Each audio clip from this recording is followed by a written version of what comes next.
Okay, I've had some questions about moving from one type of graph to another in terms of position time, velocity time, acceleration time. So the way I always remember it is that your three graphs, you have your PT, your position time graph, you have your velocity time graph, and you have your acceleration time graph.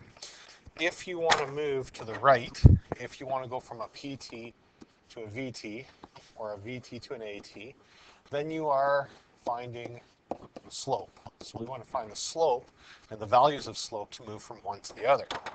Now, if we're going the opposite direction, when moving the other direction, when we want to go from an AT to a VT or a VT to a PT, we need to find the area under the graph.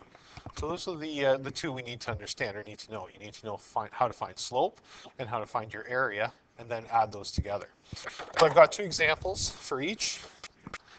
So the first one here is taken from the homework. So it is a position time graph. So there are, when you look at it, there are 1, 2, so 1, 2, 3 segments of this graph because there are 3 different slopes. So that means that we are going to end up with a velocity time graph with 3 segments or sections. So just finding the slope of this line, and it's going to be tricky for me to read. What are we going up by 2's? So if I pick this point and this point, we can see that the rise of this line is 12, and then 1, 2, 3, the run is 3.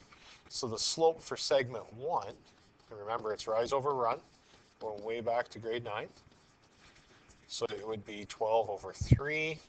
And I got to be careful here. This is a negative slope, so it's going to be a negative value, so it's -4. So for segment 1, and I'll do it in blue, that whole segment right there, you'll have a slope of -4. So when I go over to the other graph, I see that the segment goes to this time frame. So 1, 2, 3, 4. So for 5 seconds, it has a slope of -4. So 1, 4, 5, it ends there. So you go down to -4, so 2, 4, this is what it looks like. So it's the same slope. No matter where I am on this line, all right, the slope is always the same. It's always -4. So for the entire 5 seconds, the value will be -4. Next, we've got to find the slope of the next segment. So we'll call that number 2, slope 2. Again, picking easy points right there, right there. So again, approximately 2, 4, rise of 4, 3. So that means it's also a negative slope, -4 over 3. So that's about -1.3 repeated. So my next segment, which will go from 5 seconds, 4, 5, right up to 10 seconds, is going to be approximately -1.3. So we're just putting in an approximate graph here. So it will look like this, -1.3. A little better, I'll exaggerate it a bit more. So it's going to be the same slope, no matter where I am on this line, the slope is the same, so it's a -1.3. Finally, the last one, do it in green, finding any 2 points on the line. So right there, and let's go right there. So now this is a positive slope. So that means it's going to have a value above the x-axis. 2, 4, 6, 8, 10, 12, 14. Looks like 16 for my rise. And 1, 2, 3, 4, 5, 6. So that third slope, which is rise over run, is 16 over 6.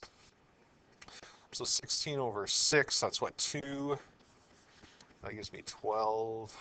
2 and 4, 6, 2 and 2/3. So let's call it 2.7 for argument's sake. So for the last segment of the graph, at about 2.7, so let's call it right about here. It's going to look like that. All right, so for each slope, again, that whole last segment, the slope is the same all the way up. So that slope is the same all the way across. So I'm just finding slope to go from PT to VT. VT to AT, the slope of each of these segments is equal to 0. So your AT graph would just be a line that's sitting on the x-axis if you had to go to the next step. Now go in the other direction. So to go from a VT to a PT, we're going to find the area of each section. So quickly going through this. So the area of the first graph. So I'll go A1. So it looks like it goes up to 1, 2, 5 seconds. So a height of 2, length times width, right? It's a rectangle. So it's positive 10, the area. The next one, so this area here, 1, 2, 3, looks like it's 5. And it goes for 1, 2, 3, 4, 5 seconds. So it's going to be positive 25. Now I'm going to change colors here because now we're below the x-axis. So here's your x-axis. We've gone below it. So that means we're going to have negative areas. So this area here, 1, 2, 3, 4 seconds at negative 2. So the area for this one is actually negative 8. And for the last area, so I guess I should number them. Area 1, area 2, 3, and area 4. 1, 2, 3, 4, 5, 6 seconds. And 1, 2, 3, negative 4. Negative 4, so it's negative 24. All right, so what this tells us, or how this helps us, it tells us our y value, how to go from one y value to the next. So my PT graph, I'm going to change it. It goes, right now it looks like it goes up to 20. Let's go up by, I don't know, 5s. All right, so 5, 10, 15, 20. So let's call that, we'll say that value there is 25, so that's going to be 50. Negative 25, negative 50. Usually you got to change the scales because I just give you some random graph. Okay, so here's how it works. Area 1. I start at 0. I go over the 1, 2, 3, 4, 5 seconds, and then I go up 10. My y value will be 10. So 1, 2, 3, 4, 5, up 10, 5, 10. So there is the first section on my PT graph. Next, I go over 1, 2, 3, 4, 5 more seconds, and I have to go up another 25. So 5 seconds will take me to 10. So this is where I was. Now I have to go up 25 more. So 5, 10, 15, 20, 25. So I go up there. So the distance from there to there is 25. It was a positive area, so I add. So I go up 25. So that gives me my next segment of the graph. Now we have a negative area. So 1, 2, 3, 4. The next 4 seconds, I have to go down 8. So 1, 2, 3, 4 seconds. I'm going to go down 8. Now, of course, I'm going up by 5, so it's going to be an approximation right about there. So I went down 8. And the last one goes right to the end, right to the 10 seconds. And I have to go down 24. So I'm going to go 1, 2, 3, 4, 5, right over to there. 24, that's like 25, close enough. So 5, 10, 15, 20, 25. So I'm back down to the x-axis.